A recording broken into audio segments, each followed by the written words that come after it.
Podem sentar um pouquinho.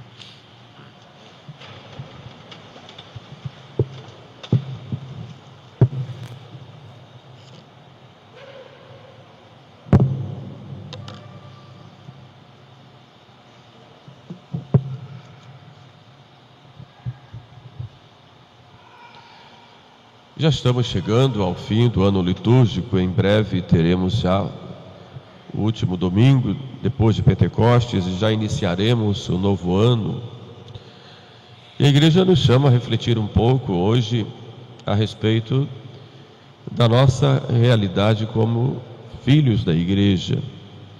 Igreja como um rebanho do qual Jesus é pastor, como uma rede lançada ao mar, que colhe toda espécie de peixes, também como um campo onde o Senhor semeou o trigo e o inimigo semeou o joio.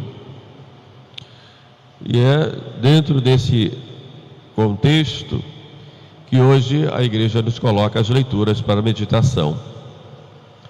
Primeiro São Paulo, na Epístola do Cativeiro, fala aos Filipenses, e depois os dois milagres que ouvimos, da cura da mulher que sofria de fluxo de sangue há 12 anos e a ressurreição da filha de Jairo, a menina novinha, em casa tinha acabado de falecer.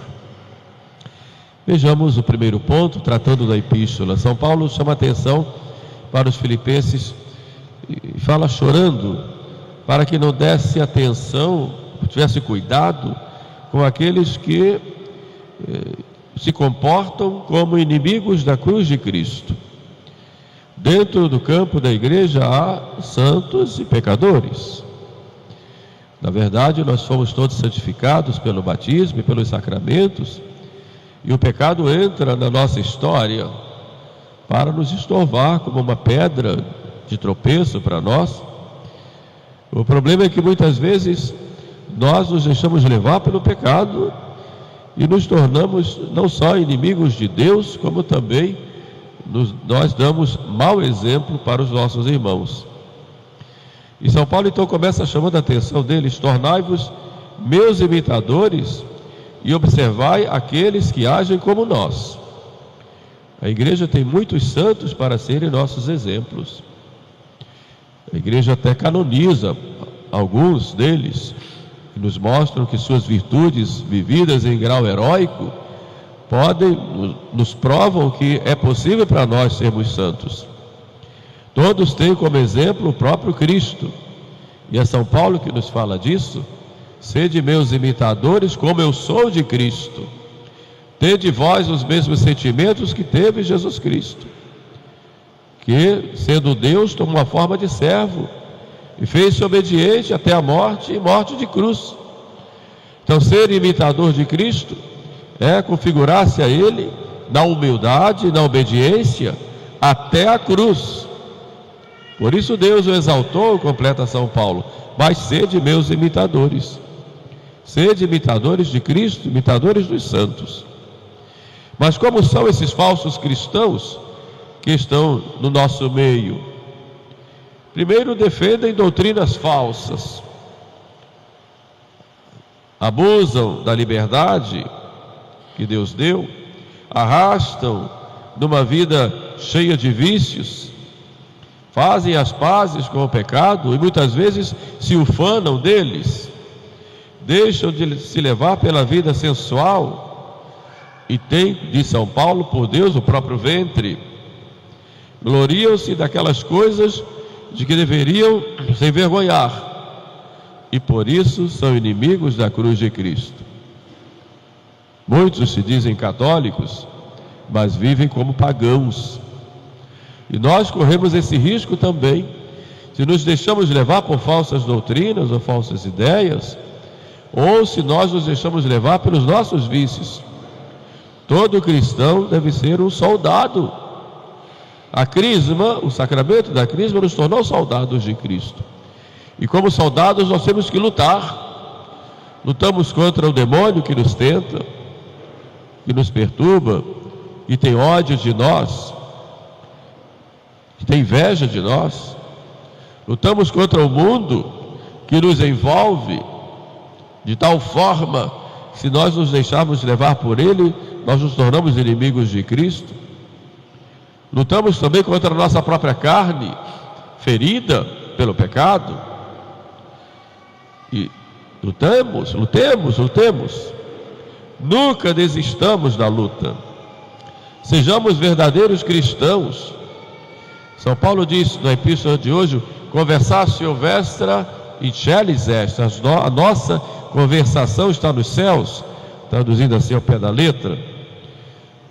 Ou somos cidadãos do céu, como se costuma traduzir. Somos chamados a viver na graça e na verdadeira alegria. Somos chamados à santidade. E Santo Agostinho nos diz que a natureza ferida pelo pecado gera cidadãos da cidade terrena, mas a graça que liberta do pecado, ela gera cidadãos para a cidade celeste. Nós fomos libertos do pecado pela graça que recebemos no batismo, e se caímos, essa libertação vai continuando nos sacramentos, sobretudo no sacramento da penitência, e essa graça vai sendo renovada a cada sacramento, podemos dizer, a cada momento de encontro, de amizade com Deus. Nós somos cidadãos dos céus. Por isso devemos viver na esperança da transfiguração dos nossos corpos, diz São Paulo. Esperamos que Cristo venha e nos transfigure.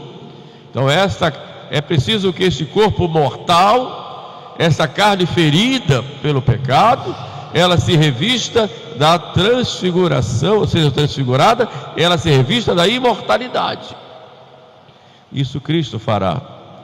Por isso nós temos que lutar contra o demônio, contra o mundo e contra a carne. Usamos a arma da vigilância, da oração e dos sacramentos.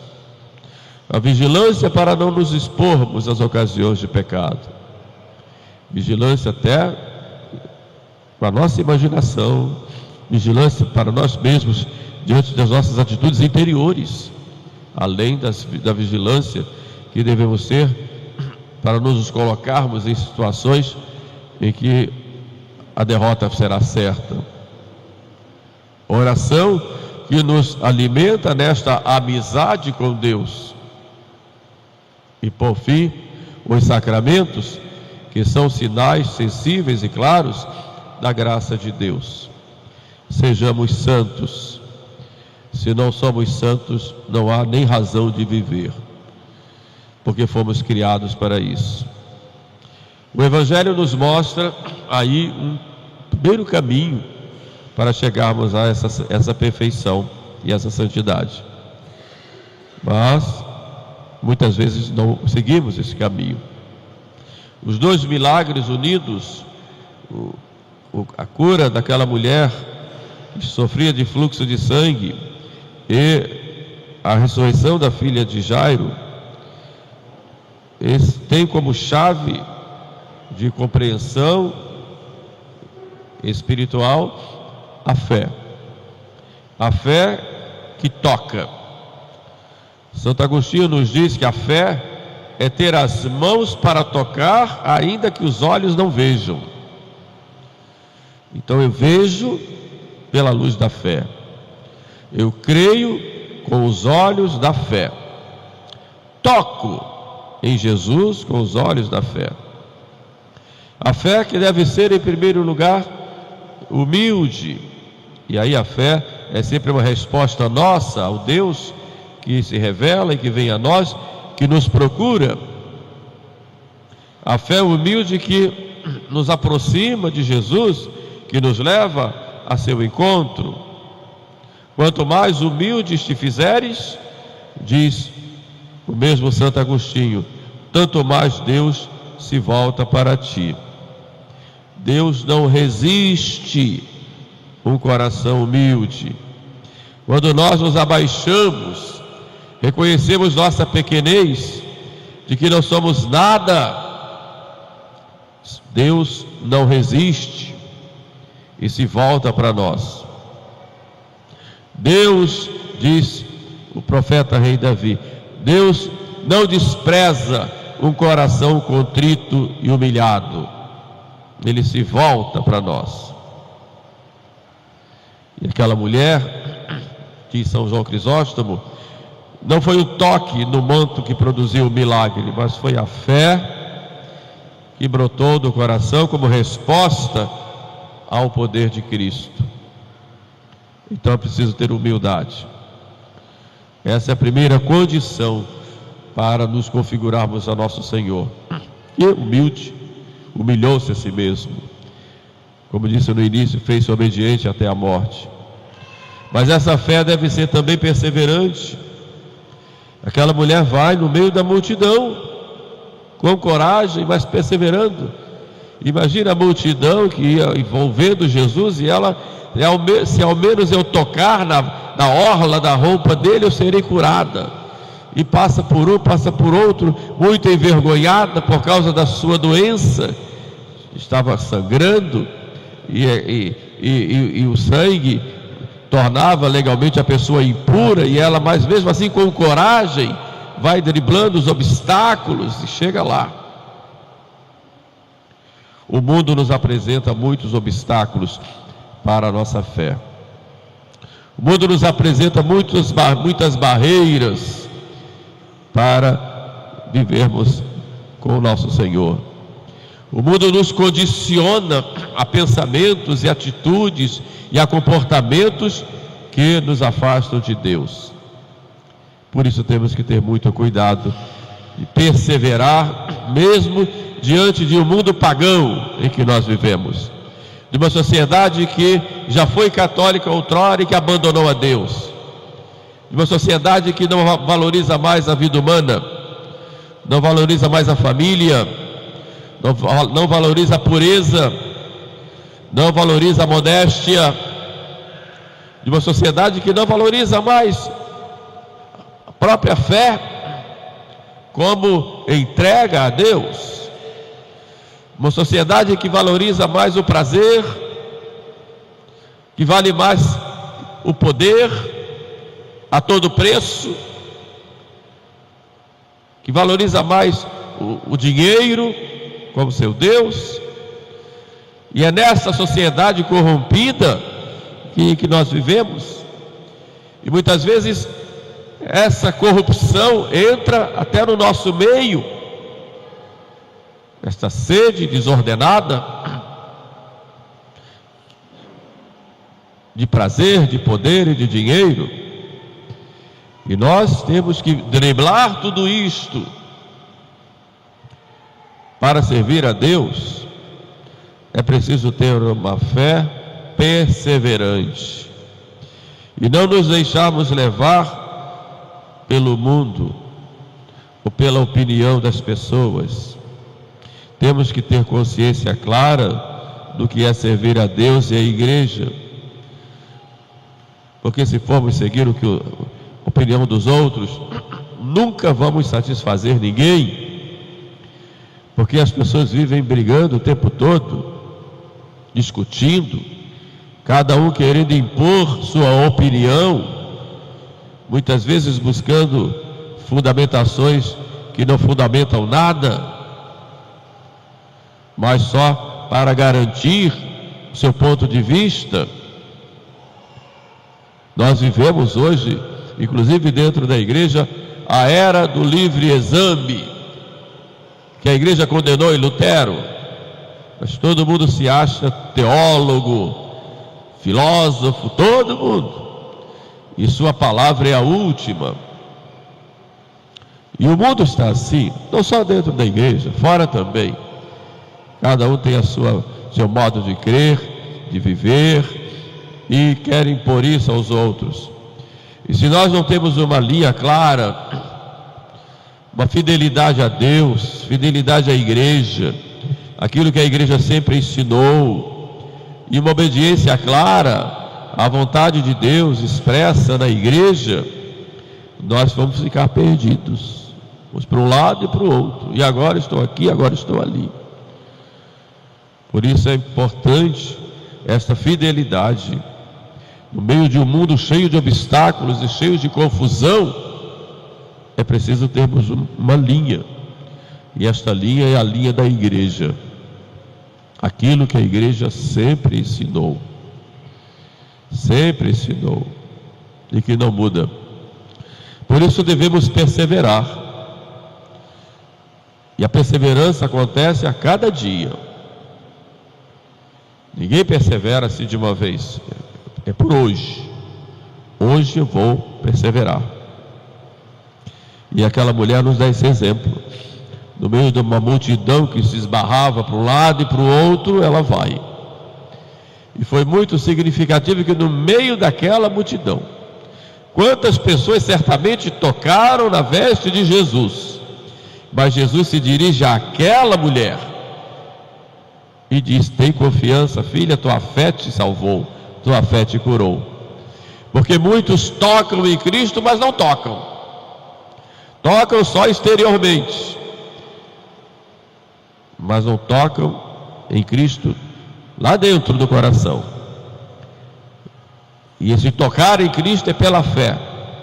E é pela fé com obras, pela fé com a caridade. Senão não toca. É com a vida que se toca em Jesus, com a vida. Por isso João Crisóstomo chama atenção quando nós dizemos que temos fé, tocamos a Cristo com o culto, e ele usa esse termo, tocamos o corpo de Cristo com o culto, mas não olhamos aquele que a nosso lado está precisando, está necessitado, que é também Cristo, e não tocamos. Somos indiferentes aos sofrimentos dos outros. Então São João Crisóstomo, mas o Santo Padre diz: toca Cristo com o culto, e temos que fazer da melhor maneira possível, mas não podemos nos esquecer que Cristo também está ao nosso lado precisando de nós, com o pobre. E o pobre aqui não tem só um sentido material, mas tem um sentido moral, espiritual, afetivo e também material. De modo que este tocar a Cristo com a fé deve nos levar a tocar a Cristo com as obras, para com Ele e para com o próximo, para com os irmãos. E isso a cada dia. E Cristo então nos convida a tocá-lo com humildade, como Jairo.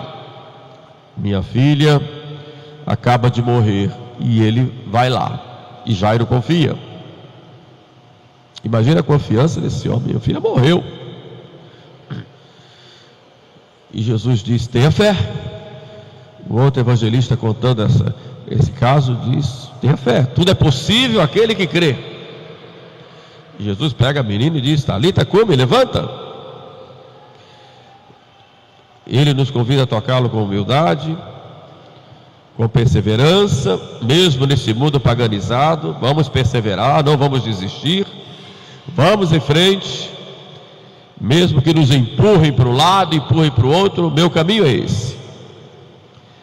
E com confiança, crendo que Ele pode sempre nos acolher, nos curar, nos levantar e nos impulsionar a irmos para frente.